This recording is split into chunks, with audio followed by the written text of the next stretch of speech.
Arya never imagined a family dinner could end her entire idea of home.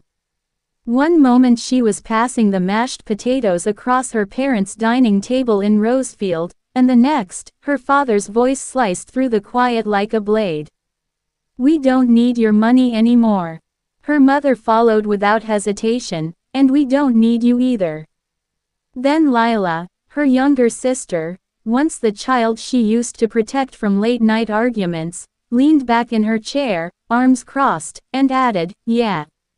Nobody does." Their eyes didn't meet hers. Their faces held no doubt. It was rehearsed, deliberate, and cold.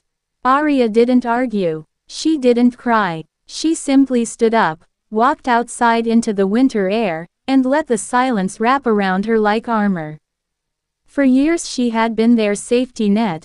The bills, the repairs, the late payments, the quiet help Lila needed to start her boutique, the SUV still registered in Arya's name. But that night, no one followed her out the door. In her hotel room, the truth settled heavy in her chest until her phone buzzed. Naomi's voice came through, trembling. "Arya, check Lila's Instagram." The posts were painfully bright. Lila smiling in her boutique, loom and lantern, boasting about building everything from nothing. "Self-made," she wrote, again and again. No mention of the inventory Arya had paid for. No mention of the loan she co-signed. No mention of the SUV Lila flaunted in her photos.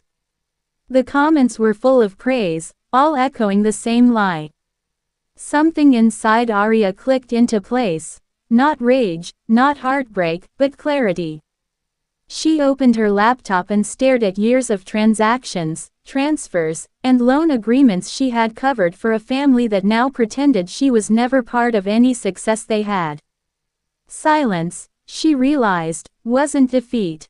It was the beginning of her pushback. At sunrise she called the dealership and requested immediate repossession of the SUV. No notice. No warning. 30 minutes later the vehicle was gone from Lila's driveway. Then she emailed the bank. She would no longer be making payments on the loan for loom and lantern.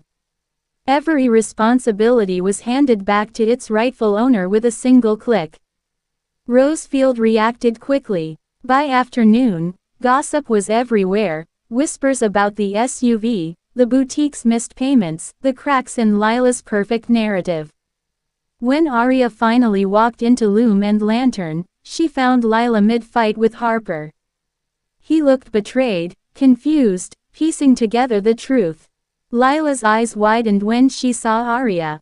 "You ruined everything," she screamed. "You destroyed my life." Arya didn't raise her voice.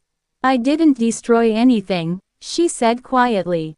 "I simply stopped holding together the things you were breaking." Harper looked at Lila differently then, as if seeing her for the first time. Lila collapsed onto the floor, sobbing. "Why couldn't you just keep helping me? Why did you take it all away?" Arya knelt, not for comfort, but for the truth. "Because you told me nobody needed me. And this time, I believed you." She stood, turned, and walked out into the evening air that felt lighter than it ever had in Rosefield. When she returned to San Francisco, her apartment felt like a fresh page. She opened the windows, brewed a cup of tea, and let the city's noise settle around her.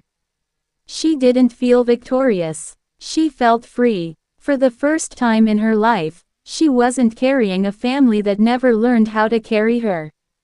And as she stood there, looking out at the lights, she understood something she had never allowed herself to believe. Choosing herself wasn't selfish, it was survival.